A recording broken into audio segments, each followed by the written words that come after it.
Hey fam, welcome to our channel. இன்றைக்கி நம்ம வீடியோவில் வந்து ப்ரெக்னன்சி ஜேர்னி எபிசோட் 5 தான் பார்க்க போகிறோம். ஸோ நம்மளுக்கு வந்து அனாமலி வந்து பார்த்திங்கன்னா 10th ஏப்ரல் வந்து டேட் கொடுத்துருந்தாங்க. ஸோ அதனால தான் எடுக்கலான்னு போயிருந்தோம். ஸோ வெயிட் பண்ணி ஸ்கேன்லாம் எடுத்தாச்சு. பட் ஆனால் லாஸ்ட்டு வந்து கார்டியோ ஆக்டிவிட்டி மட்டும் பெண்டிங், ஏன்னா பேபி வந்து குப்பரப்படுத்திட்டாங்க அப்படின்னு சொல்லிட்டு அகெயின் 11th ஏப்ரல் வந்து எங்களை வர சொல்லியிருந்தாங்க. ஸோ நெக்ஸ்ட் டேவும் நம்ம வந்து கிளம்பி போயாச்சு. ஸோ வெயிட் பண்ணி பார்த்து சாக்லேட்லாம் சாப்பிட்டுட்டு தான் போனேன். ஸோ பார்த்தா அப்போ பேபி வந்து கரெக்டான பொசிஷனில் இருந்தாங்கன்னு சொல்லிட்டு அதையும் எடுத்தாச்சு. ஸோ எடுத்து முடிச்சுட்டு ரிப்போர்ட்டுக்காக வெயிட் பண்ணோம். அண்ட் உள்ளே எடுக்கும் போதே வந்துட்டு வெளியில் இந்த மாதிரி யார் வந்திருக்காங்கன்னு கேட்டாங்க. ஸோ என்னோடய மதர்-இன்-லா வந்திருக்காங்கன்னு சொன்னதும் அவங்கள உள்ளே கூப்பிட்டு பேபியோட பார்ட்ஸ் எல்லாமே வந்துட்டு கூப்பிட்டு காமிச்சாங்க. ஸோ இதுதான் வந்து பேபியோட கண், மூக்கு, கை, விரல், கால் எல்லாமே காமிச்சாங்க.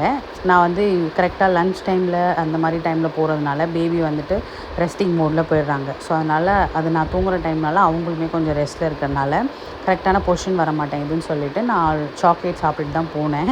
ஸோ சாக்லேட் சாப்பிட்டதும் அவங்களுக்கு அந்த டேஸ்ட் போச்சா என்னன்னு தெரியல, டாக்டர் காட்டும் போது உள்ளே வந்து வாயில் நம்னு ஏதோ பண்ணிகிட்டு இருந்தாங்க.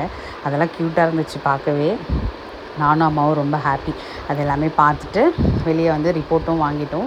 ஸோ ரிப்போர்ட்லேயே வந்துட்டு நம்ம தான் டாக்டர் பார்க்குறதுக்கு முன்னாடி நம்மளே செக் பண்ணுறோம்ல. ஸோ அந்த மாதிரி செக் பண்ணும்போது பேபியோட பார்ட்ஸ் எல்லாமே சூப்பராக இருக்குது அப்படின்ற மாதிரி மென்ஷன் பண்ணியிருந்தாங்க. அண்ட் பேபி வந்துட்டு 500 grams கிட்ட இருக்காங்க அப்படின்ற மாதிரி மென்ஷன் பண்ணியிருந்தாங்க. ஸோ ரிப்போர்ட் வாங்கின கையோடு வந்துட்டு நம்ம டாக்டரையும் மீட் பண்ணியாச்சு. டாக்டருமே நம்ம ரிப்போர்ட் பார்த்துட்டு எல்லாமே நார்மலாக இருக்குது, பேபி எல்லாமே சூப்பராக இருக்காங்க அப்படின்னு சொன்னாங்க. பட் ஆனால் அதுக்கு முன்னாடி வந்துட்டு எனக்கு ப்ளட் டெஸ்ட் கொடுத்துருந்தாங்க லாஸ்ட்டு அப்பாயின்மெண்ட்டில். ஸோ அந்த ப்ளட் டெஸ்ட் வந்துட்டு சுகர் டெஸ்ட்டு. ஆக்சுவலி 3 வாட்டி நான் அந்த டெஸ்ட் எடுத்தேன். இயர்லிங் மார்னிங் போனதும் ஒரு டெஸ்ட்டு வெறும் வயிற்றில், அண்ட் அதுக்கப்புறம் குளுக்கோஸ் குடித்து 1 ஹவருக்கு அப்புறம் அகெயின் 2 ஹவர்ஸ்க்கு அப்புறம் சொல்லி 3 வாட்டி நான் அந்த ப்ளட் டெஸ்ட் எடுத்திருந்தேன். ஸோ அது எல்லாத்தையும் சேர்த்து போய் மீட் பண்ணியிருந்தேன் டாக்டரை. ஸோ மீட் பண்ணுறப்போ டாக்டர் என்ன சொல்லிட்டாங்க, எல்லாமே ஓகேயா இருக்குது, தைராய்டுமே நார்மலாக இருக்குது, உங்களுக்கு டோசேஜ் எதுவும் இன்க்ரீஸ் பண்ண வேண்டாம்னு சொல்லிட்டாங்க. பட் ஆனால் அயன் வந்து ரொம்ப கம்மியாக இருக்குது அப்படின்ற மாதிரி சொல்லிட்டாங்க. ஸோ அதனால் கண்டிப்பாக அயன் இன்ஜெக்ஷன் நீங்கள் எடுத்துக்கணும். ரெண்டு இது நான் உங்களுக்கு கொடுக்குறேன். 2 டோசேஜ் வந்து நீங்கள் எடுத்துக்கணும். ஒவ்வொரு வாட்டி ஒரு 1 வீக் 2 வீக் கேப்பில் வந்து எடுத்துக்கோங்க அப்படின்னு சொன்னாங்க. ப்ளஸ் நான் வந்து கொஞ்சம் வெயிட்டும் வந்து ரொம்ப இன்க்ரீஸ் ஆகிடுச்சு. அதாவது என்டிக்கும் அனாமலிக்கும் உள்ள கேப் வந்துட்டு அந்த கேப்பில் நான் வந்து ஒரு 5 kg கிட்ட ஏறிட்டேன். ஸோ அதனால் ஏன் இவ்வளோ வெயிட் போட்டுட்டீங்க அப்படின்னு சொல்லிவிட்டு ஃபிசியோவையும் போய் மீட் பண்ணுங்கள் அப்படின்னு சொல்லி அவங்க வந்து ஒரு சில எக்ஸசைஸ்லாம் சொல்லி கொடுத்தாங்க. ஸோ அதோட கிளிப் தான் இது. அதில் வந்து நான் வீடியோ எடுத்துக்கிட்டேன் என்னெல்லாம் எக்ஸசைஸ் பண்ணலாம் அப்படின்னு சொல்லிட்டு.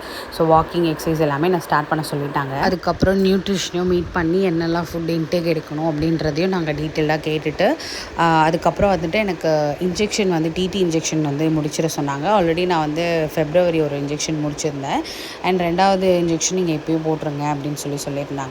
ஸோ கையோட அந்த இன்ஜெக்ஷனும் போட்டாச்சு. நெக்ஸ்ட் வீக் வந்துட்டு என்னோடய அயன் இன்ஜெக்ஷன் நான் எடுத்துக்கிட்டேன். ஸோ 2 வீக்ஸ் கேப்பில் 2வது டோஸும் நான் கம்ப்ளீட் பண்ணிட்டேன்.